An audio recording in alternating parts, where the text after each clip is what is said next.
Chapter 3. Bloodlines. Fastillion didn't remember lying down to rest, but he awoke on the floor of the wigwam to discover that he had slept.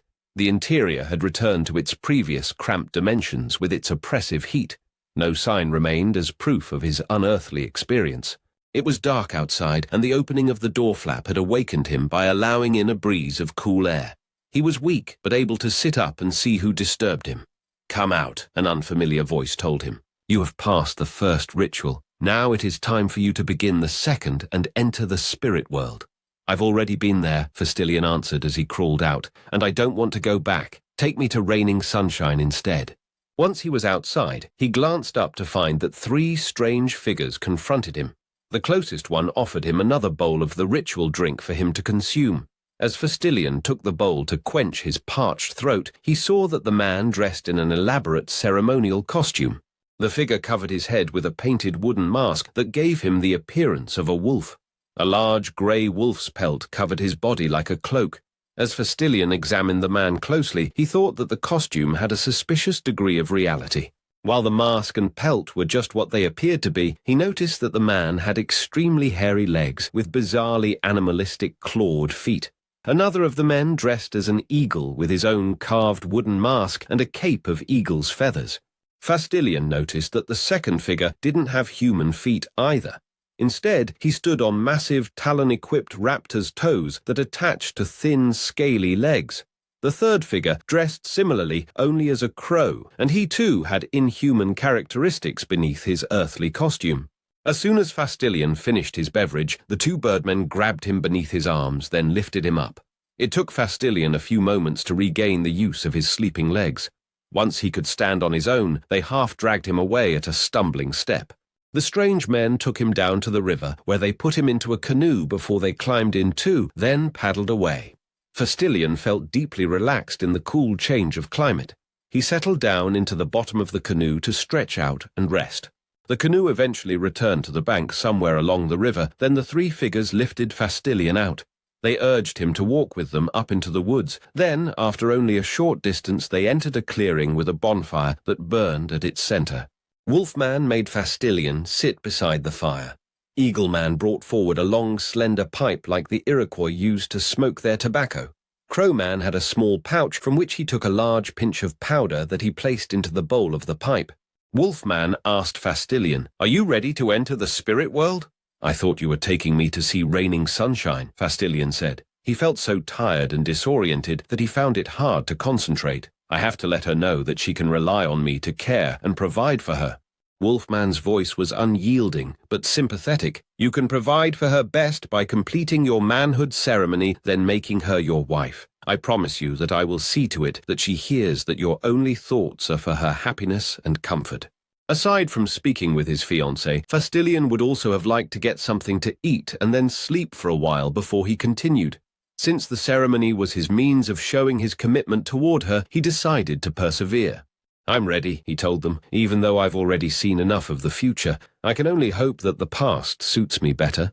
"Speak no more," Eagleman said, as he put the narrow end of the pipe into Fastillion's right nostril. "What you learned is to be kept secret from all but the shaman, who will be your dream guide."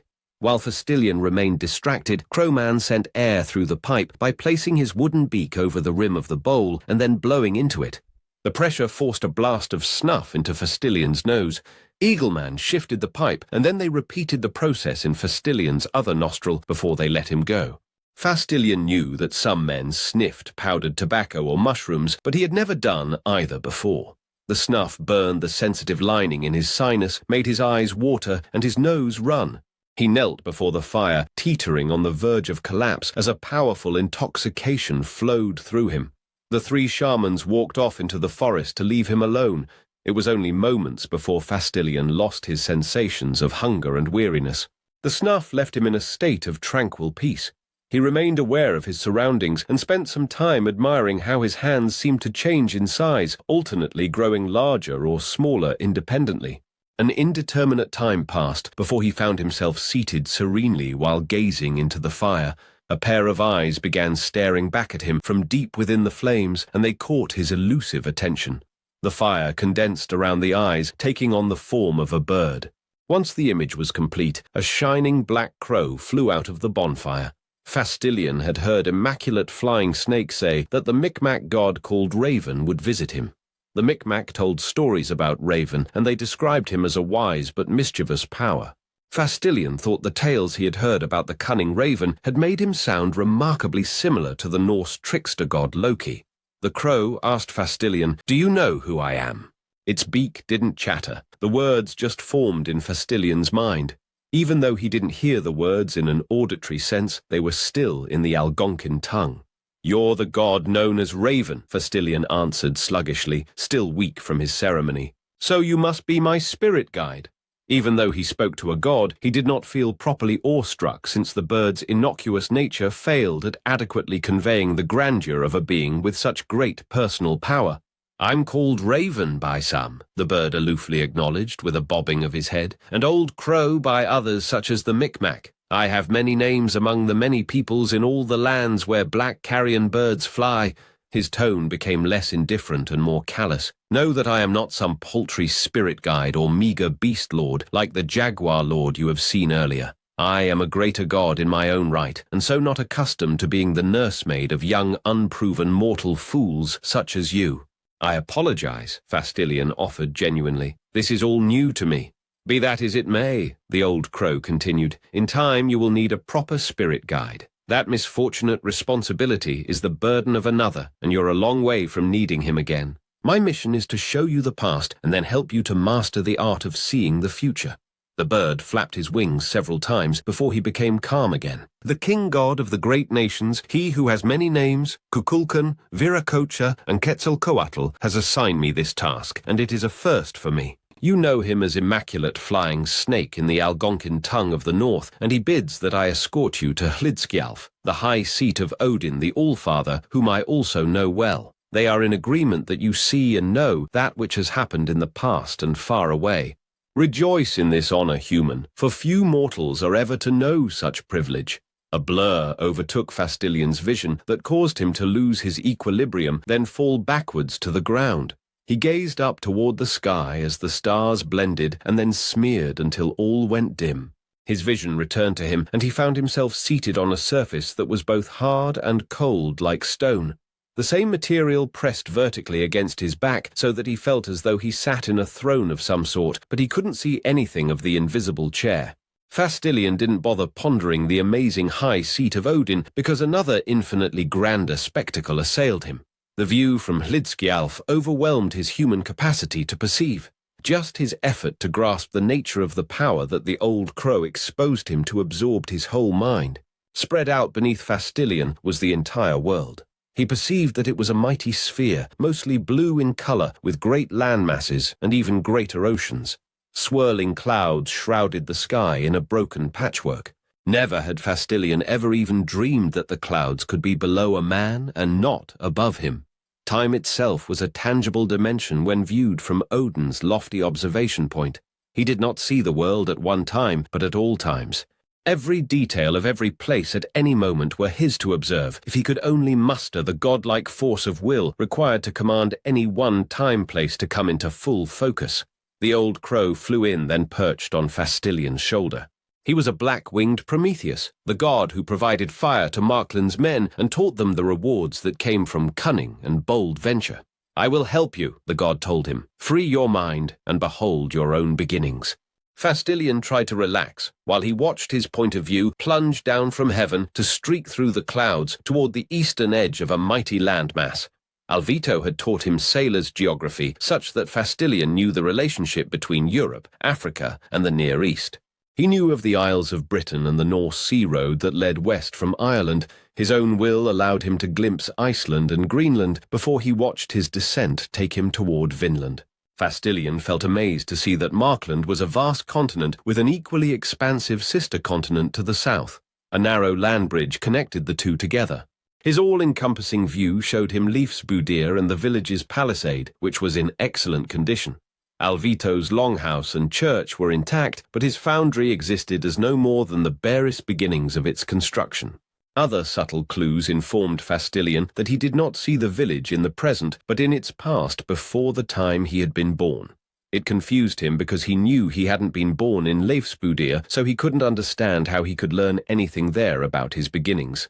Fastillion asked the old crow, "What are you trying to show me? I was already walking by the time I first arrived in this village."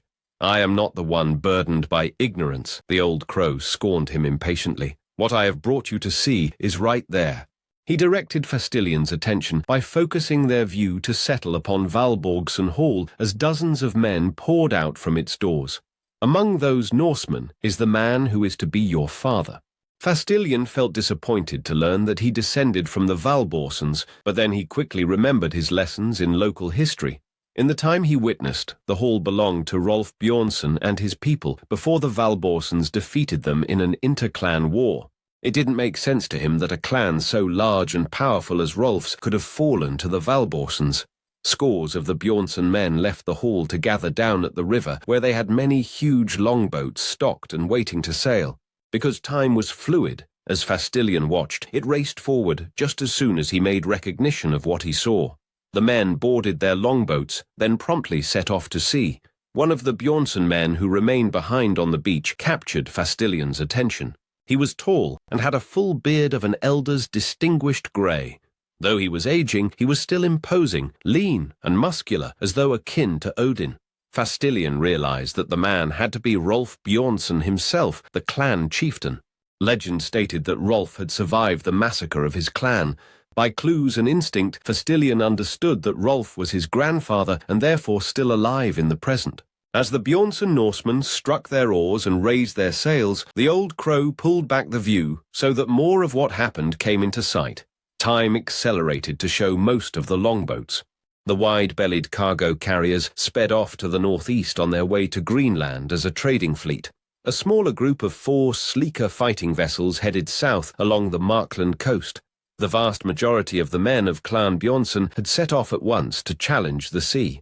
While he pointed to the southern group, Fastillion asked the old crow, "Where are they going? I have never been told of any such exploration." "Your true grandfather heard tales of people in the south with cities that dripped with gold like fruit-laden trees," the old crow explained. "He sent your father his eldest son to seek them out and slay the people to return with their treasures." As the view drew back up above the clouds, it swung north to watch the trade fleet make progress toward Greenland. While Fastillion watched, storm clouds gathered into a rapidly advancing front that would sweep over the longboats like a wave. It took time for Fastillion to comprehend the scale of the foul weather he saw from high above and a long way off. He too was a sailor and knew the dread that came with storms while at sea. All he could do was watch with horrified fascination as a great squall overtook the fleet, overturned the ships, and sent them with their crews to graves at the bottom of the sea. The view raced back toward the south to let him watch the second fleet round the Markland continent's extreme southeastern peninsula. Fastillion ignored the longboats to watch something terrible that he could not immediately recognize. What at first appeared to be another front of storm clouds coalesced and spun, closing itself together while drawing in more clouds to form a great whirlpool of weather that raged over the ocean. As the monstrous cataclysm raced westward from the deep Atlantic, it swung in a line that would take it straight over the southern fleet. "A hurricane!" Fastillion gasped. Several of the ultimate storms had passed over Vinland over the years.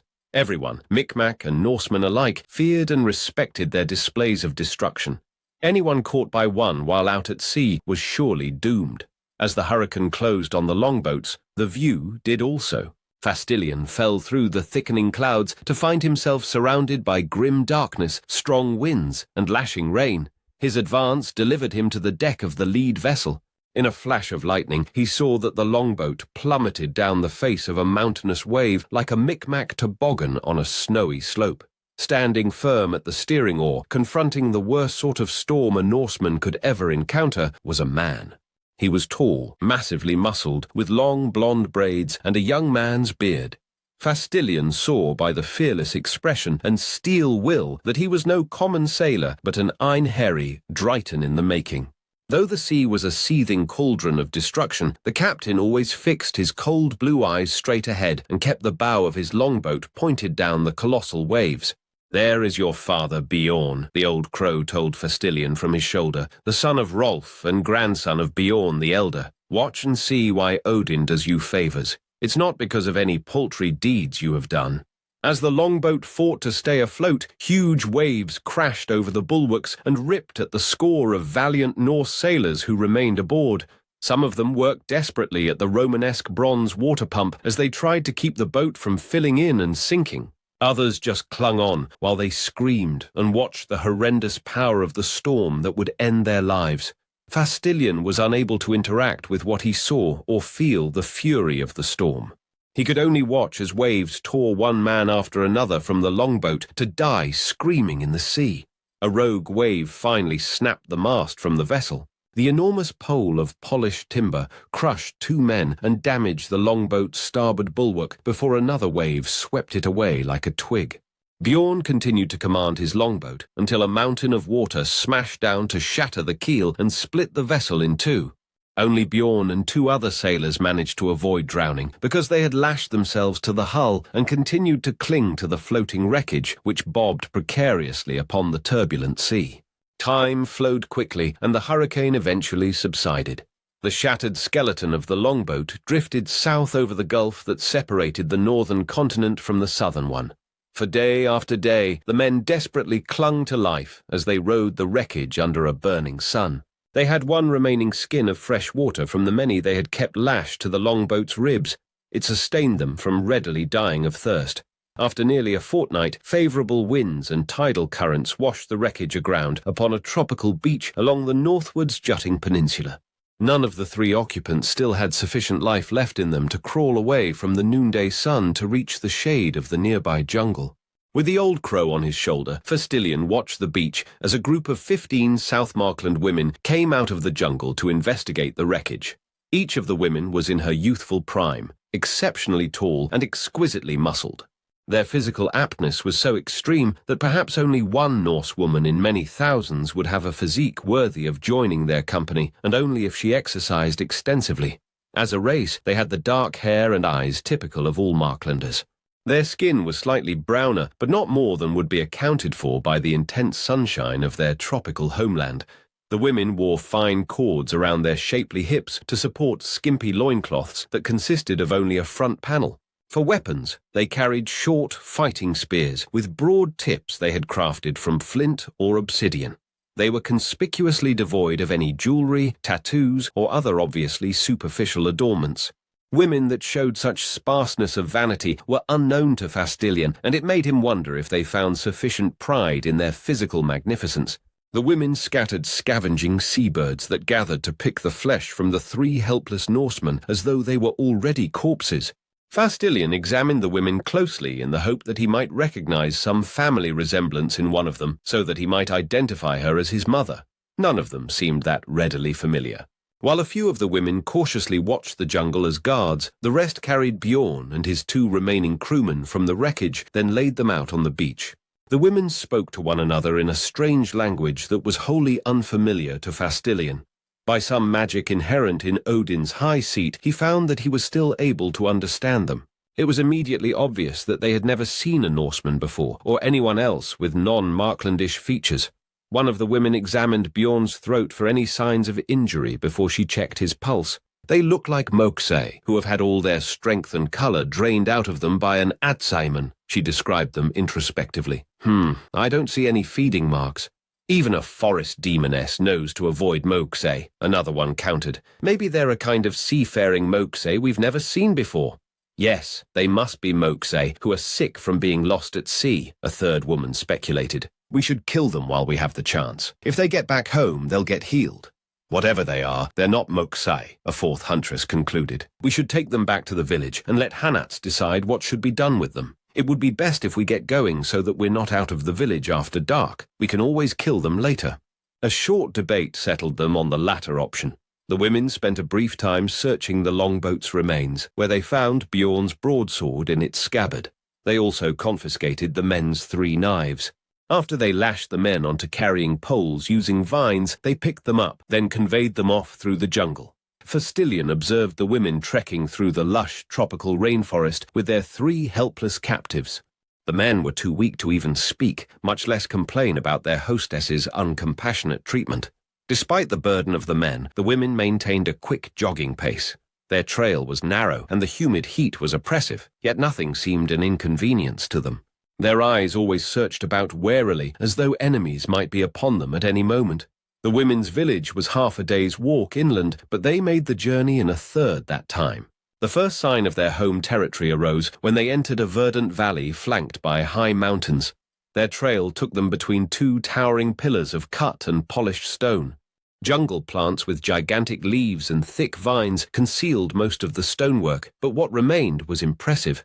Fastillion could see that what had once been a monumental building had spent many centuries falling into ruin. Other pillars, broken staircases, and mighty lintels appeared sporadically through the dense plant growth. Another imposing legacy of a fallen civilization was the toppled stone head from a statue. The scale of the man's face was so great that the eyes were as far apart as Fastillion's extended reach. He had heard stories from Alvito about the spectacular architectural achievements of the Egyptians, Greeks, and Romans. The structures he saw in the jungle resembled those works in both scale and ancient origins.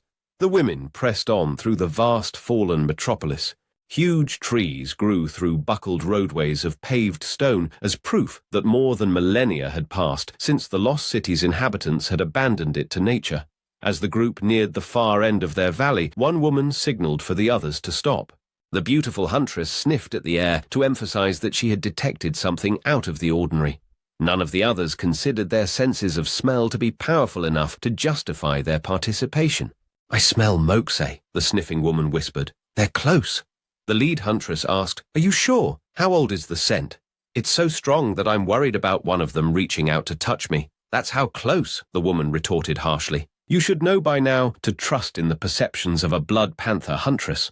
The warrioresses dropped the discussion as they formed up in a circle with their backs together in a defensive ring that had their captives at the center. After a long moment of silence, they continued on their way at a slow and especially vigilant tread. They stalked with their spears held at the ready and their eyes always shifting in all directions, even upward into the high rainforest canopy. Fastillion asked the old crow, "Where are the moxie they're watching out for?" He could see nothing, even from the high seat of Odin. The blood panther woman must be wrong. "Behold," the avian god spread his wings that passed feathers over Fastillion's eyes. "She's wiser than you think." Fastillion observed more carefully, and what he saw startled him with disbelief. The women advanced through the shattered walls of a roofless structure, and despite their alertness, they were unable to see the danger that was all about them. Among the dozens of huge stones that littered the area were blocks that were not what they appeared to be. With the help of the old crow to enhance Fastillion's vision, he saw that some of the toppled stones were not truly solid objects as the women saw them to be. With his empowered eyes, Fastillion could see that a hand's count of the boulders were entirely false images, like perfect mirages. The disguises had become translucent to him, so that he could see that within the illusionary shells were actually crouched men who watched the women pass along the trail. Just as the women were supremely tall and athletic, the men were undoubtedly the most powerfully built warriors Fastillion had ever seen. They wore only loincloths and carried elaborately carved clubs as weapons. The mass and definition of their muscles put even Bjorn to shame. As the women continued on, they were properly worried, but unable to see beyond the illusions that cloaked their adversaries. The 5 men just watched passively as the women continued on by. The old crow adjusted the view of the high seat to follow after the women, but Fastillion was still curious about the moxie. How do they hide themselves like that? He asked the avian god, "Is that some sort of magic?" The bird maintained the high seat's vigil on the 5 moxie warriors. "What you think of as magic is the unfastened energy of creation that can be harnessed by beings with the appropriate knowledge. The power you see wielded here is outside the realm of magic. It is the ultimate manifestation of will and determination. The power comes from life itself, but is not easily harnessed." As soon as the women had gone, the moxie discarded their disguises of toppled stone. The previous stony overlays faded, then reformed into new cloaks of thick, leafy jungle foliage that covered them on all sides. Wearing their new, perfect camouflage, they set off down the trail in pursuit of the women. The old crow withdrew their point of perspective so that he and Fastillion could observe both groups simultaneously. Once the women had travelled far enough that the blood panther huntress could no longer smell the moxie, their group started jogging again to hasten their travel. The Moksei also accelerated their pace to stay just behind their quarry. Instead of keeping to the trail to ease their movement and diminish the sound of their pursuit, the Moksei trekked off the path through the virgin rainforest. The strange men travelled with supernatural ease through the thick jungle undergrowth. Despite the great size of their hulking bodies, they didn't need to tear through the hanging vines or break down the enormous leaves. Instead, they seemed to slip by without hitch, snag, or sound. As both groups swiftly advanced through the rainforest, they passed more ruins of buildings and fallen statues. Once they neared the head of the valley, the women came upon a narrow river that was a rushing torrent. Huge blocks of fitted stone formed both banks of the flow, like its course was once an ancient aqueduct that supplied a city with tens of thousands of inhabitants. The channel needed all its capacity to direct the heavy volume of rainy season water that flowed down its course. The women ran along the stone causeway at the edge of the river until they came to where the water fell down from high cliffs as a thundering waterfall. The crashing flow and its wafting spray gathered in a large basin before it escaped down the aqueduct channel to head down the valley. Two towering statues stood at the front corners of the basin to either side of the aqueduct's intake aperture. One figure was of a massive Moksei-like man with the head of a long-jawed reptile with a rounded snout. The other statue was a similar man with the head of a mighty serpent. A steep, winding trail snaked its way up the face of the cliff to give access to the plateau high above, which was the women's final destination. The huntresses paused momentarily to decide how they would climb the difficult trail, while they also carried the extra burden of their 3 heavy captives. The Moksei used the women's delay to move up and then surround them. The men took positions in the heavy foliage close enough to their quarry to listen in on what they said to each other. "I smell them again," the Blood Panther huntress whispered sharply. "We must go now." The lead woman considered the warning, then swiftly decided their course of action. "Cut them free from the poles and we'll carry them up." She took a flint-bladed knife from a flaxen sheath tied to her calf and then used it to slice the vines holding Bjorn. As soon as the 3 Norsemen were loose, the commanding huntress turned to the woman with the lightest build. "Chatsa, you take this one." Fastillion was too engrossed in their drama to laugh at the ludicrous notion that the woman asked could carry Bjorn. The huntress in question had a light build for one of her kind, even though among any other race of man, she still would have stood out as aberrant for her man-like muscularity. Bjorn was at least half again her weight, and likely more like double. Chatsa took a deep breath while she stood in a firm, ceremonial stance, then she slapped the palms of her hands together. After she let out a long exhale of concentration, she grabbed Bjorn around his waist, casually hoisted him up over her shoulder, and then set off up the trail at a brisk pace. Another huntress repeated the same ritual before she picked up the next largest Norseman. "Make way for the Mountain Heart women," she demanded haughtily as she started to climb one-handed after the first huntress. She advised, without looking back, "There's only 2 of us to do the hard work, and we're short on time. The rest of you better think of something quick." Even the largest of the remaining women felt daunted by the notion of having to carry the lightest of the 3 Norsemen up the trail. Their leader turned to the help of another woman. "Ulatsu, do what you can to help us. I know that he is more than you can lift, but at least you can reduce the burden." The woman conceded, but only with obvious reservations, as she warned, "Expressing so much of our devotions may call attention to us. The Eaters of Children sense such things, especially the resonance of my bird dance clan." "I won't leave this one here after coming so far already," the leader defended her decision. "This is foolish," another woman complained. "Even if we do keep them at the village, the Moksei are only going to kill them off anyway. They'd never allow them to stay with us, even if they weren't warriors." The leader questioned her subordinate. "How can you be sure they're warriors?" The woman took Bjorn's sword from her back where she had carried it. "Do you forget that I'm one of the forgotten dreamers? The man Chatsa carries has killed with this weapon many times, both his own kind and also the wild men of the north. He has a fighter's fury within him. I can still taste it without even trying." "Teatsena," Ulatsu addressed their leader. "Tsianda is climbing flowers. She can let me draw upon the strength of the others. Perhaps with help, I'll be able to lift the man and not become exhausted too readily." "Try it," Teatsena commanded imperatively. "We've got to get out of here." The woman named Tsianda approached 7 of the huntresses, then placed her palm upon their chests over their hearts one by one. Her expression of burdensome concentration increased with each participant until she approached Ulatsu last of all. Tsianda placed her hand upon Ulatsu's forehead, then, after she concentrated for an additional moment, she had completed her ritual. "That is all I can do," the woman stated, as the sweat of mental exertion already beaded on her forehead. "I lack the strength to include anyone else." Ulatsu stretched, popped the kinks from her neck, and then focused her attention on the remaining Norseman. The man's hair began to float about him as though water suspended him. A moment later, he slowly levitated weightlessly off the ground.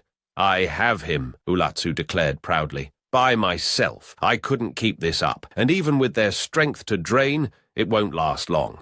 Teatsana grabbed the levitated Norseman by his wrist, then pulled him after her as though he weighed no more than a piece of drifting dander. She started up the trail, followed by Ulatsu, Tsianda, and then the 7 participants in her linking ritual. As the last 3 huntresses prepared to follow as a rear guard, they fell victim to a sudden attack. The old crow still empowered Fastillion's eyes so that he could see all that happened, visible, concealed, and invisible. Neither the warrioresses nor the hidden Moksei could perceive the ghostly arcs of lightning that began to arc off of the nearby trees and rocks.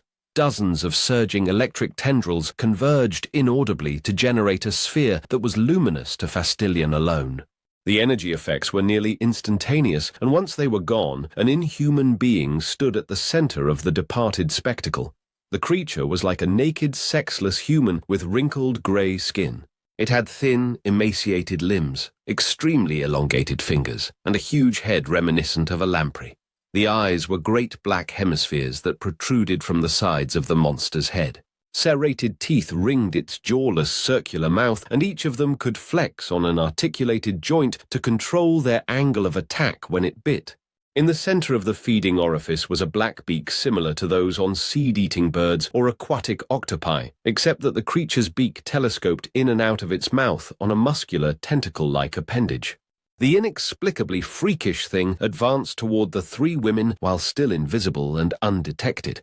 As the first of the 3 huntresses began to climb the trail, the hideous humanoid became visible, as was obvious by the surprised and horrified expressions on the women's faces. A distortion surrounded the creature's head as it generated a wavering haze that was like summer heat rising from the ground. The effect projected forward in a flash along a path that engulfed the 3 women. The power surrounded them for only a moment, but it was long enough to paralyze the 3 huntresses with seizures. The strongest of the women fell to her knees, retching and fighting delirium. Her 2 companions toppled helplessly to the forest floor. The mysterious beam struck them completely dumb. Their eyes were still open and their lips trembled, but they could do nothing more than drool. The moans and gagging of the conscious huntress was sufficient to summon the attentions of those women already climbing. Most of them couldn't see down through the jungle growth, which the waterfall's spray and the ample sunshine around the basin allowed to grow especially heavy. A few at the bottom saw what happened, then screamed to the others in alarm. One of the huntresses shouted to her Amazonian companions, "An eater of children! It has struck 3 of our sisters down there." The shouting woman was already nearest the bottom, and she didn't hesitate to go back down to fight. Those women just above her were ready to descend as well. The strange creature sprightly stepped up to his fallen prey. It moved as though it were half weightless and had extremely powerful limbs that might make it accidentally bound away, as would a leaping insect if it weren't careful. It reached down, then wrapped its long fingers around the head of the semi-conscious huntress to aim her face toward its twitching mouth. The ring of teeth flexed and fluttered as the sharp beak sprang in preparation of shearing into her skull. A masculine bellowing from one of the Moksei interrupted the monster's horrific act of trying to feed itself on the woman's brains. The Moksei uttered such a mighty war cry that it reverberated down the valley, despite the absorbent qualities of the thick jungle and water spray. The eater of children dropped the huntress, then cautiously raised its head so that its widely set eyes could watch in all directions at once. Like the huntresses, it couldn't see the Moksei through their perfect disguises and could only wait for some telling movement to give their positions away. The sudden appearance of the grey monstrosity was an outrageous intrusion that enraged the 5 Moksei, who couldn't resist attacking it. The warrior who howled was the first to advance from cover. He accompanied his cry of outrage with a flexing of his Herculean musculature that was so fierce that Fastillion wondered if the man's veins might burst from the pressure. The moxie facade of jungle foliage dissolved in his anger to reform into a thick covering of enraged bees that not only obscured every portion of his body, but also swarmed in flight around him as an angrily buzzing cloud. The Eater of Children reacted to his visible adversary's charge by blasting another cone of its hazy energy directly into the advancing moxie. The bee-skinned warrior leaped right through the deadly discharge completely unaffected to swing his war club at the offending creature's inhuman head. A second, more focused beam shot from the monster's forehead immediately after the first, and it struck the descending club, which promptly exploded into needle-sized flinders. The thousands of sharp splinters would have embedded in the flesh of any lesser being, but the moxie's bee-covered skin was like the Eater of Children's hide in that it proved to be impenetrable to such meager missiles. The three helpless women were proof of the dangerousness of the flying splinters as they suffered numerous minor injuries from the tiny darts of sharp wood. The four other moxie rushed up to join in the frenzied attack. One of them appeared fully cloaked in a crackling covering of seething flames, like he had doused himself with pitch and then set it alight. Another angry moxie that sprang forth from the undergrowth had an appearance that was nearly as horrific as the Eater of Children's. Most of the moxie's skull lay exposed where the flesh was missing, as if some wild beast had ripped it away with claws. Additional flesh was missing from exposed ribs on one side of his chest and also from parts of his muscular limbs. The fourth moxie disguised his appearance as an ambulatory pile of obsidian shards, like he was a razor-edged piece of androgynous statuary. The last warrior concealed his form beneath a writhing pile of snakes like some Medusian nightmare. The Eater of Children sprang back to escape from the hive-draped warrior's wrath. Even without a club, the moxie pursued his nemesis. He expertly delivered punches and kicks that landed upon the monster with bone-shattering power. The brain-eating creature realized that the moxie had it overmatched, so it abandoned the opportunity to feed, then just attempted to escape with its life. When it wheeled about, then dashed for safety, it discovered that two of the moxie were already behind it to cut off that avenue of intended retreat. The obsidian shard warrior caught up with his companion of the stinging mantle, then landed a stroke from his club across the creature's defenseless back. The blow drove the grey beast to the ground. The flaming warrior dashed in headlong with the skull-faced moxie beside him, then together they administered their own savage blows as well. Before the three angry moxie could club the murderous monstrosity to death, the Eater of Children summoned up its tendrils of ethereal lightning. The arcs fashioned another energy globe around its body, which promptly snuffed out to take the creature away with it. The five moxie gathered around the site of its departure, then smashed at the vacant ground to make sure the beast was actually gone and not just faded into invisibility. While the moxie busily tried to kill the absent Eater of Children, the three women from the huntress's rearguard climbed down the trail to rescue their trio of fallen companions. The moxie needed only moments to determine that their gruesome competitor had managed to escape them, and then they abandoned the cause to turn their attentions back to the 6 huntresses who were easily within their reach. The 3 brave huntresses who returned were unable to revive the helpless women with hasty efforts and so rescue them. The Eater of Children's strange attack inflicted harm that wasn't something they could readily dissipate. As the moxie moved in to surround them, Teatsana came leaping down the cliff's trail with the surety of a panther. "Get back up the trail!" the huntress leader ordered the women of the rearguard. "Leave them where they lay!" The 5 moxie crept closer, but were not intent on attacking with the same unbound savagery they had shown against the Eater of Children. They were more introspective and curious about how the women might react to abandoning the fallen members of their sisterhood. One of the women complained vehemently, "We don't leave anyone." She fended off the nearest approaching moxie with her spear. "It's better to fall fighting." "Don't think," Teatsana screamed at them with the surety of a seasoned commander. "Just do what you're told." The 3 huntresses abandoned their helpless companions, then scrambled up the trail to escape. Teatsana reached the ground and then brought up the rear of their retreat. The moxie didn't leap after them to drag them down, but instead occupied their attention with the women who were already helpless. Snakepile Warrior was the first to grab one of the unconscious women. A dozen of his serpents entwined around her leg, and then he hoisted her up to examine her like a slain forest monkey. Teatsena taunted them from the safety of an elevated position. "That's right, you cowards. When you get back to your own, be sure to tell them where you got 3 great fighters from our village by stealing scraps from a brain-picker's larder." The bee-covered Moksei punched his snake-covered companion in the back. "Put her down, Venom Hedge. We claim only what we hunt, and we hunt only the strong. Cowards harvest the helpless, and we are not so weak." "If we just leave them here," the snake warrior complained bitterly, "they'll just be eaten by some filthy Etsaman. What's the use in that? It would be better for us at least to enjoy them while they're still good for something. It's not like they're in season anyway." The ambulatory statue of obsidian stepped up, then dropped the snake warrior by delivering a vicious punch to the area of his head. He asked the bee warrior in disgust, "Do I have to hunt beside this pathetic wretch? Any Moksei who would have a woman that wasn't struggling makes me sick." "He's young," the bee warrior excused. "In time he'll learn the meaning of pride." The surviving huntresses continued to climb up and away from the Moksei. Teatsena had to continue shouting at the women to keep moving, lest they turn back to fight for their fallen friends. At a moment when Teatsena was in an open spot and could see the ground below, the flaming Moksei pointed up at her, then shouted, "Come down here and fight me, woman. If you refuse, I'll crush the skulls of these 3 here." "You lie," she answered at a bellow. "I'm a watchful one, and have already seen the outcome of all this." Teatsena shook her head an emphatic no. "All of us shall survive this day, that I can promise you." "She's right," the bee-covered Moksei told his threatening companion. "While I'm in charge, we won't waste any prime stock. We would miss them at the Festival of Torches. We'll carry them up the cliff ourselves if need be." "Perhaps not," the flaming warrior conceded, "but their beauty is not nearly so essential." He called up to Teatsena again, "Come down and fight me, or we'll give them back to you with their faces slashed. When you see them each day, you'll be reminded of your clan's cowardice." Teatsena hesitated before she answered, "What assurance do I have that I'll be set free after I kill you?"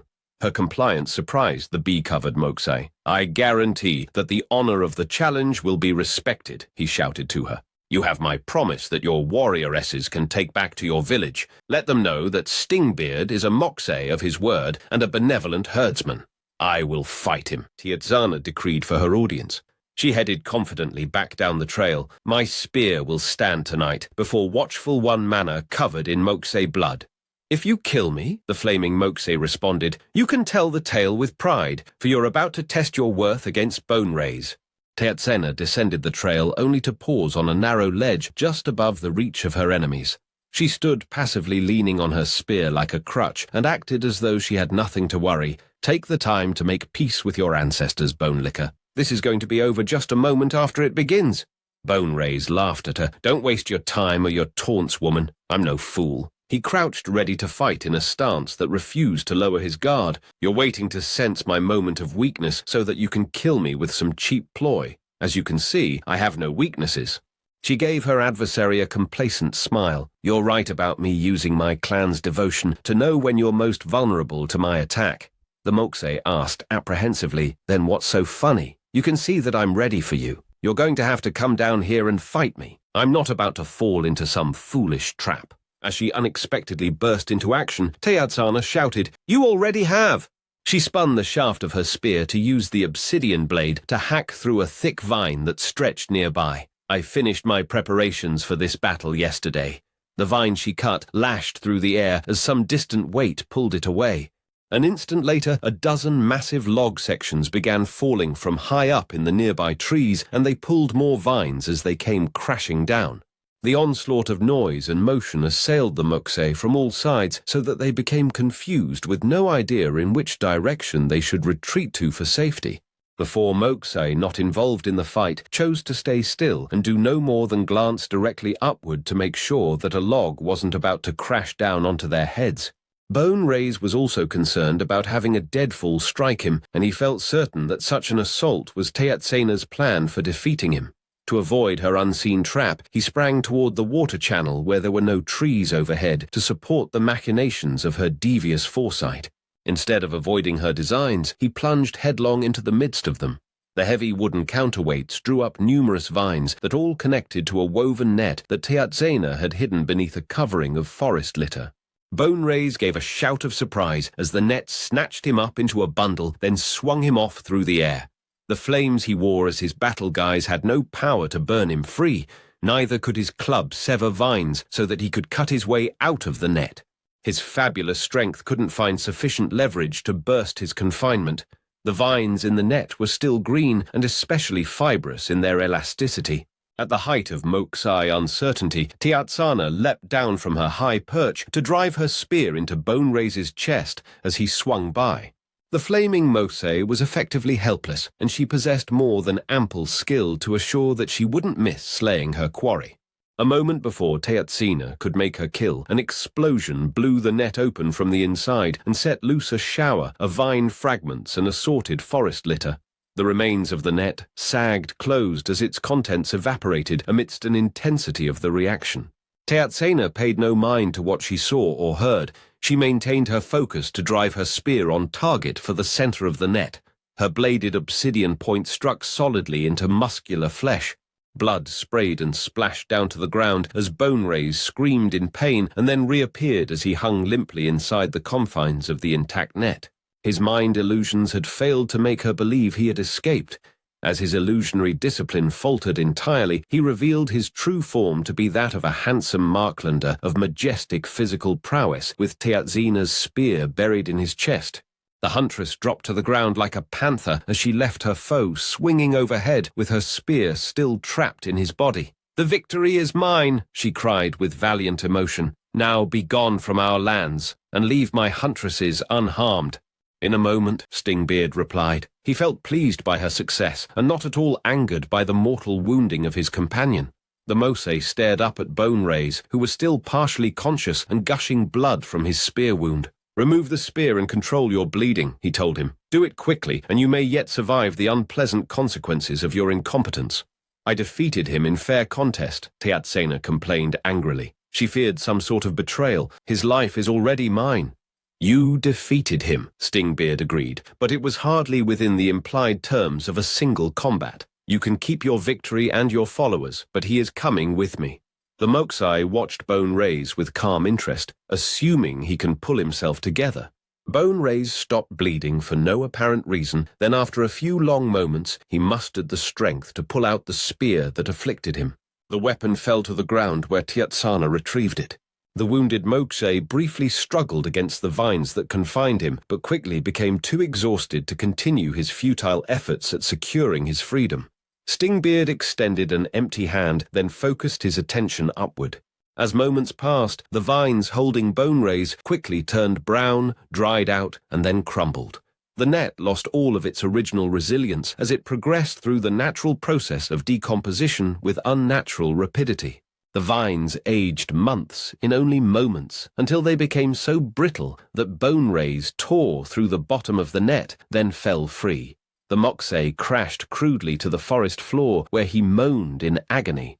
No more blood gushed from his body, even though he still had a gaping wound just beneath his sternum.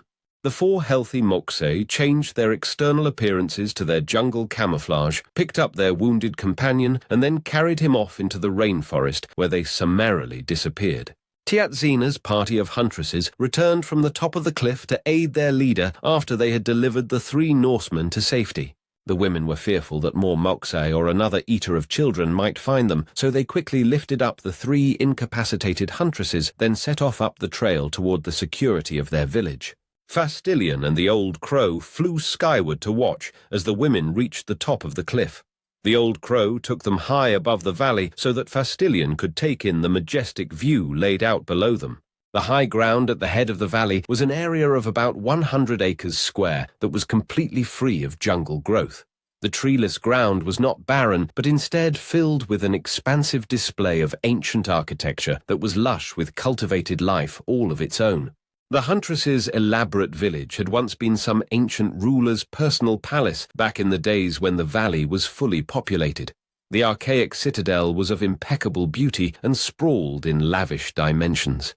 The river that formed the waterfall that poured down over the verdant cliff first flowed through the center of their palatial community to cut it in half as it followed a defined channel of perfectly set, massive stone blocks that were identical to the aqueduct in the jungle below.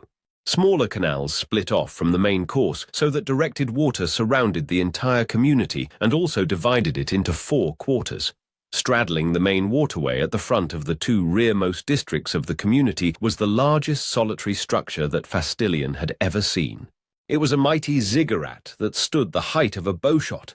The aqueduct passed through the center of the stepped pyramid's foundation so that the flow continued on its straight course uninterrupted. The ziggurat had a pair of wide stairways that climbed the sides perpendicular to the river's primary course. Elaborate balustrades with serpentine accents flanked both staircases. Each stairway had 80 steps, and every ledge sported ornate engravings of pictographic language. The top level of the pyramid ceased being square and took on a circular form instead. 5 stacked concentric platforms formed the final steps to the summit. A circular pool of water was the monument's crowning adornment. A continuous stream of water filled the pool from an ornamental fountain that was in the form of a golden disc 2 paces in diameter. It was a handbreadth thick and covered in intricate pictograms with numeric references like an astrological chart. The water spewed from a decorative facial relief at its center. 8 bridges had once crossed the outer perimeter of canals. The current inhabitants had long since dismantled 7 of them down to their solid stone piers. Only one bridge remained, and it was on the cliffside of the community. That span of heavy wooden beams was wide enough for 6 of the huntresses to walk abreast. 4 other intact bridges crossed the canals on the inside of the perimeter to connect the 4 quarters of the palace together. 3 immense multi-storied buildings occupied each of the village's 4 interior sections. The opulent mansions each had numerous windows, covered balconies, and facades that brilliant artisans had decorated with carved banisters and lintels. The mansion's flat white roofs of cement and crushed lime were radiant in the tropical sunshine. Cozy garden terraces were common ground to the interconnected structures. Faded frescoes covered their walls in the remnants of vibrant pigments. The doors and windows had unique arches that were stepped triangles of obvious similarity to the great ziggurat that set the tone for the whole community. The opulent courtyards that filled the open spaces between the spacious residences contained flourishing gardens. Refined wisdom encouraged the gardeners to combine many plants. Tall plump-eared maize grew amidst manioc, beans, squash, herbs, assorted vegetables, and vibrant flowers to form seemingly haphazard cultivations that were highly productive and complementary. Graceful vine-shrouded sculptures rested on pedestals as decorations, as did other assorted statuary left over from the glory days of some ancient civilization of the highest order. The palace's sophisticated architect had created other utilitarian features of great beauty, like many tranquil ponds. Each pool had its own beautiful flowers and flourishing gardens surrounding it. Ducks, swans, and egrets swam on the surface of the pools, where they snacked on small fish and the plentiful tropical insects. Hundreds of people lived in the huntress's community, and Fastillion felt shocked when he saw the first of their men. All of them were short in stature and light in build, such that not one of them was as sizable as the smallest man in Leifsbudir. Bjorn and his 2 companions were giants compared to the indigenous males whom they nearly dwarfed. The small men were still handsome and athletic, despite their diminutive statures. It was immediately clear by their appearances and activities that they didn't enjoy any assertive status in their own community. Their women carried the weapons and dominated daily activities, while the men confined themselves to the traditionally female roles. Fastillion found that the most telling indication of the prevailing relationships was the way the men decorated themselves with colourful stripes of paint and wore splendid jewellery they had crafted. To adorn themselves, they used everything of beauty from silver, gold, and copper to seashells, jade, and the brilliantly colourful feathers from jungle birds. The plumage they harvested from the local tropical birds were incomparably more beautiful than any birds native to the north. Teatsina led her group of huntresses as they carried the 3 Norsemen and their 3 injured companions to the only bridge that led into their village. 10 warrioresses guarded the span, and they were cautious of the approaching party. Fastillion had seen the illusions generated by the Moksei and understood the women's need for vigilance. One of the guardians was a blood panther, and she advanced alone to meticulously examine each member of the returning group. The woman touched their faces as would a blind woman, and then smelled her hands to take in their scent. Only after she had cleared everyone, including the Norsemen, did the guardians then allow the hunters to cross the bridge. The guardians were as intrigued by the three strange foreigners as the huntresses had been when they found them. They questioned the returning group about what happened to the disabled huntresses and where they had found the unusual men. The answers were brief and concise, as the returning group was in a hurry to be elsewhere. As the hunting party crossed over the bridge, they had to step over an open gap in the planking. The bridge was deliberately missing a section the width of a short stride that was completely open to the canal water that flowed below it. When the party walked through the first village quarter, they left the three women the eater of children had injured in one of the gardens where other women were ready to care for them. Then they continued on through the quarter, over a second bridge, and then onto the base of one of the ziggurat's broad stairways. By the time the group reached the foot of the monument, a crowd of interested villagers had gathered to see the strange men and learn about what had happened. Before long, nearly all the women of the village had gathered to see the spectacle of the strange men and hear the debate on what should become of them. As much as the men intrigued them, they also showed considerable interest in their wrought-iron weapons, which were clearly a novelty in the primitive culture. As Fastillion watched the assembly, he found it strange that while he saw a fair number of handsome, healthy children moving throughout the community, he didn't see a single elder of either sex beyond the age of perhaps 35 summers. By observing their debate, Fastillion discovered that not all the women held equal rank. He identified 12 of the women as clan chieftesses who were each the proprietor of one of the village's dozen mansions.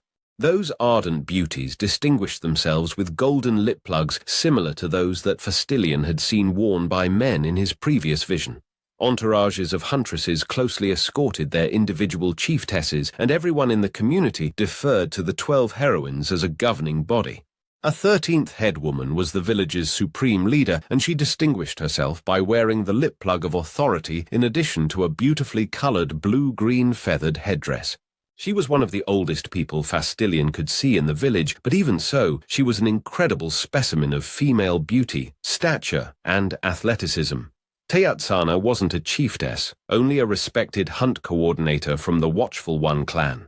As the village's supreme leader approached to examine the prisoners, Teatsana bowed to her before speaking. "Greetings, High Priestess Hanats," she said reverentially. "We found these men amidst the wreckage of a strange wooden boat. It had washed ashore near White Crab Cave. I thought it best to bring the men back here."